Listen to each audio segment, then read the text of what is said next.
राधे राधे सभी भक्तों को जय श्री कृष्णा। कैसे हैं आप सभी? आशा है राधा कृष्ण की कृपा से आप सभी स्वस्थ होंगे, अच्छे होंगे। आज मैं लेके आई हूँ रमा एकादशी व्रत कथा। कथा इस प्रकार है। प्राचीन काल में मुचुकुंद नाम का एक राजा था। उसके इंद्र के साथ मित्रता थी और साथ ही यम, कुबेर, वरुण और विभीषण भी उसके मित्र थे।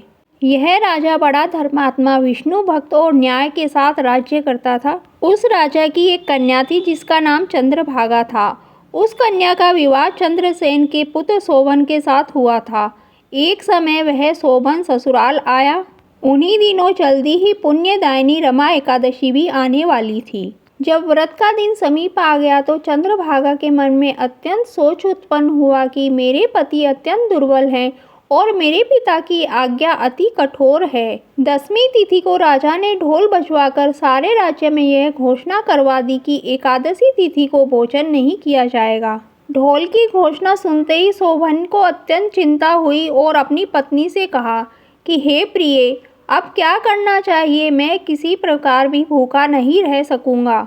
ऐसा उपाय बतलाओ कि जिससे मेरे प्राण बच सके, अन्यथा मेरे प्राण अवश्य चले जाएंगे। चंद्रभागा कहने लगी कि हे स्वामी, मेरे पिता के राज्य में एकादशी के दिन कोई भी भोजन नहीं करता। हाथी, घोड़ा, ऊंट, बिल्ली, गऊ आदि भी तृण, अन्न, जल आदि ग्रहण नहीं कर सकते।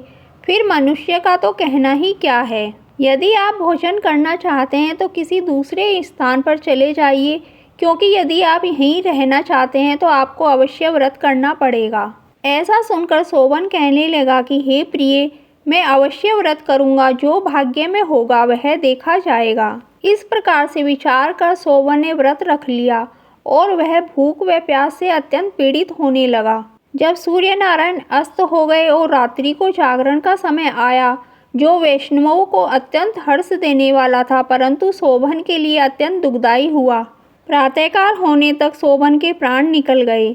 तब राजा ने सुगंधित काष्ठ से उसका दाह संस्कार करवाया, परंतु चंद्रभागा ने अपने पिता की आज्ञा से अपने शरीर को नष्ट नहीं किया और शोभन की अंत्येष्टि क्रिया के बाद अपने पिता के घर में ही रहने लगी। रमा एकादशी के प्रभाव से शोभन को मंदराचल पर्वत पर धन्य धान्य से युक्त तथा शत्रुओं से रहित एक सुंदर देवपुर प्राप्त हुआ। वह अत्यंत सुंदर रत्न और वैदूर्य मणि जड़ित स्वर्ण के खंभों पर निर्मित अनेक प्रकार के स्फटिक मणियों से सुशोभित भवन में बहुमूल्य वस्त्राभूषणों तथा छत्र व चमन से विभूषित गंधर्व और अप्सराओं से युक्त सिंहासन पर आरूढ़ ऐसा शोभायमान होता था मानो दूसरा इंद्र विराजमान हो। एक समय मुचुकुंद नगर में रहने वाले एक सोम शर्मा नामक ब्राह्मण तीर्थ यात्रा करते हुए घूमते घूमते उधर जा निकले और उसने शोभन को पहचान कर कि यह तो राजा का जमाई शोभन है, उसके निकट गए। शोभन भी उन्हें पहचान कर अपने आसन से उठकर उनके पास आए और प्रणाम आदि करके कुशल प्रश्न किया। ब्राह्मण ने कहा कि राजा मुचुकुंद और आपकी पत्नी कुशल से हैं। नगर में भी सब प्रकार से कुशल हैं, परंतु हे राजन, हमें आश्चर्य हो रहा है। आप अपना वृतांत कहिए कि ऐसा सुंदर नगर जो न कभी देखा न सुना आपको कैसे प्राप्त हुआ।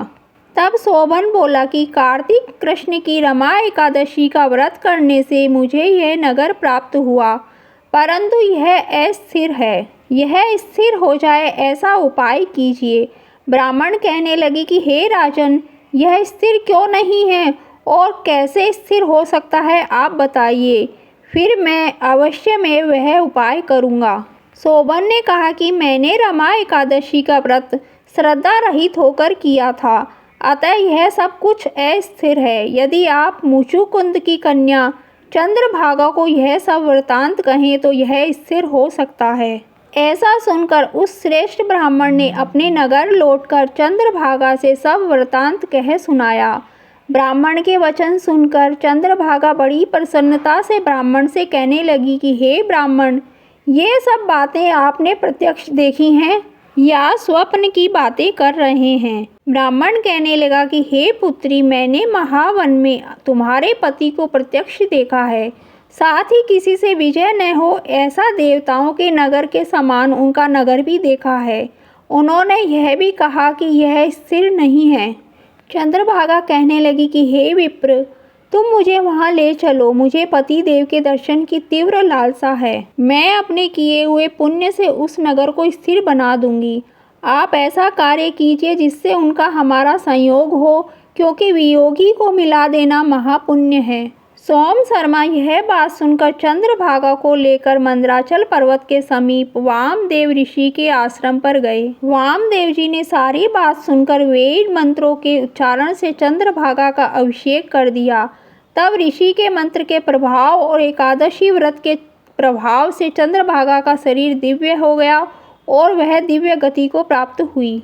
इसके बाद बड़ी प्रसन्नता के साथ अपनी पति के निकट गई। अपनी प्रिय पत्नी को आता देखकर शोभन अति प्रसन्न हुआ और उसे बुलाकर अपनी बाईं तरफ बैठा लिया।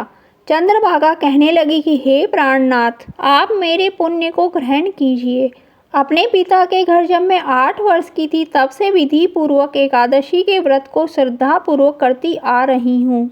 इस पुण्य के प्रताप से आपका यह नगर स्थिर हो जाएगा तथा समस्त कर्मों से युक्त होकर प्रलय के अंत तक रहेगा। इस प्रकार चंद्रभागा भी दिव्य आभूषणों और वस्त्रों से सुसज्जित होकर अपने पति के साथ आनंद पूर्वक रहने लगी। अगर कथा पसंद आई हो तो वीडियो को लाइक करें, शेयर करें और कमेंट्स करके बताएं कि वीडियो कैसी लगी। चैनल पर नए हो तो चैनल को सब्सक्राइब कर लें। जय श्री राधे कृष्णा।